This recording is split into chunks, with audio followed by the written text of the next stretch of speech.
Ketu kedai ke contract tracing na kitu ginong le yatho.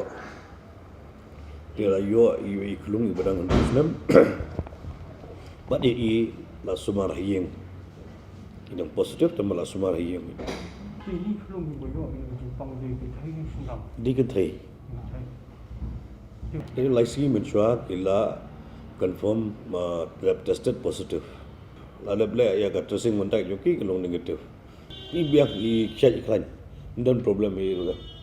New positive cases ke ba mentang si khatsan tarik Julai arpo. Total kelong arpo pra. Ki yang arpo pra ki BSF kelong khat kendai gut. Kini khat kendai gut borok kini napo ka East Khasi Hills. Ki armed forces total kelong kendai. In Rio kelong na East Khasi Hills, but Lai kelong na Riboy districts. Kini ki total active cases till today, including the new active cases. Tiga total active case ke balong hadu menta baro kelong ark spa kendai penyo.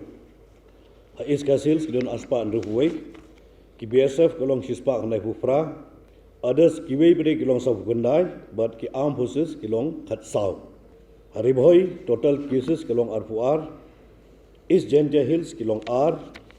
West Garo Hills Fra, South Garo Hills R, East Garo Hills 1, and North Garo Hills 1. Recovered mendagasi di betang iway na po BSF, dapat tura di BSF personal.